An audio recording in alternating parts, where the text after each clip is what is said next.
সবাই 1 মিনিট আমার কথাটা গভীর মনোযোগ সহকারে শুনো। সবাই আমার কথা বুঝো। হামিম কিন্তু কথা বলতেছো।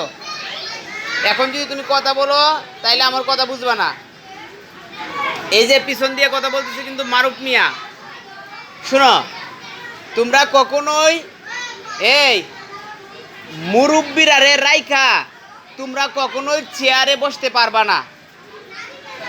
মানে দেখবা কি তুমি বৈশা রইছো, মুরব্বিরা দাঁড়ায় রইছে, সুন্দর করে তাকে সম্মানের সাথে চেয়ারটা দিয়া দিবা।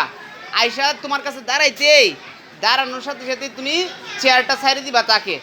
বুঝতে পারছো? এটা হচ্ছে তুমি মুরব্বি বা তোমার যে গুরুজন রয়েছেন, তোমার যে শ্রদ্ধাভাজন ব্যক্তি রয়েছেন, তাকে তুমি সম্মান প্রদর্শন কইরা তাকে তুমি চেয়ারটা দিয়ে দিলা, বসটা যা আঙ্কেল বা আন্টি বসেন। বুঝতে পারছো? এটা তোমরা কখনোই করবা না যে একজন মুরব্বী মানুষ দাঁড়ায় রইছে আর তুমি বইসা রইছো, সেটা কিন্তু মারাত্মক লেভেলের বিয়াদবি। এটা তোমরা কখনোই করবা না। কেউ কি কখনো করবা? মুরব্বী মানুষের চেয়ারের মধ্যে বসে রয়েছে, এই চেয়ারটা হচ্ছে তার।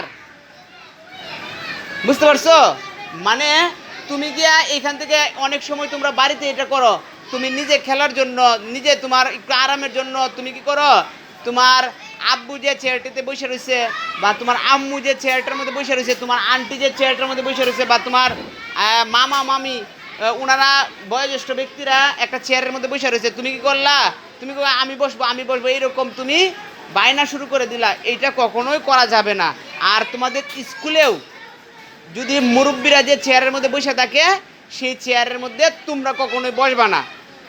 ম্যাডামরা যে চেয়ারের মধ্যে বসে, সেই চেয়ারের মধ্যে তোমরা বসবা না। হ্যাঁ, বসলে তো তুমি যে মনে করো ছোটো মানুষ, তোমাকে যে ম্যাডামে শিখাইতেছে, তুমি যদি মনে করো এই তোমাকে স্যারে শিখাইতেছে, এখন তুমি যদি এই মুরব্বীরা রে রাইখা তুমি যদি সেই চেয়ারের মধ্যে বসে পড়ো, তাইলে তোমার তো সেই শিক্ষাটার মূল্যায়ন হইল না, তুমি তো ভদ্রতা শিখতে পারলা না। বুঝতে পারতেছো কথা? তাইলে বলো তো, চেয়ারের মধ্যে মুরব্বীরা বসবে নাকি তোমরা বসবা? হ্যাঁ, মুরব্বীরা বসবেন। এরপরে মুরব্বীরা যদি বসে চেয়ার থাকে, তাইলে তোমরা সেই চেয়ারে বসতে পারবা। বুঝতে পারছো কথা? এটা খেয়াল থাকবে তো। আর টিফিনের সময় আমরা যখন তোমাদেরকে টিফিন দিব, তোমরা কিন্তু এমনিতেই সবাই অনেক ভালো।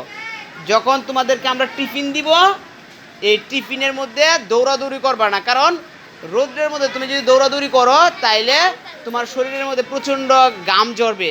ঘাম ঝরে তোমার শরীরের থেকে কী হবে, তুমি যে এনার্জিটা পাও, সেটা আমাদের ঘামের সাথে শরীর থেকে বাইর হয়ে গিয়ে তোমাকে শরীরটা দুর্বল বানায় ফেলবে। ঠিক আছে? পরে দেখবে তোমার শরীর খারাপ লাগবে, দুর্বল লাগবে। সেটা কিন্তু করা যাবে না। বুঝতে পারতেছ? টিফিনের সময় আমরা যখন টিফিনটা দিব, আরাম মতো তুমি টিফিনটা খেয়ে সুন্দর করে আবার এসে এই ক্লাসের মধ্যে বসে থাকবা। কিংবা টিফিন খাওয়া শেষ, তুমি গাছতলায় একটু কি করবা, গাছের ছায়ার নিচে দাঁড়ায় একটু রেস্ট নিবা। বুঝতে পারছো কথা আমার? মনে থাকবে না? আচ্ছা, এখন তো তোমাদের দ্বিতীয় ঘন্টা কার হবে? নাসরিন ম্যাডামের। আচ্ছা, ফারিয়া ম্যাডামের। এখন যেভাবে চুপ আছো সেইভাবে চুপ থাকবা।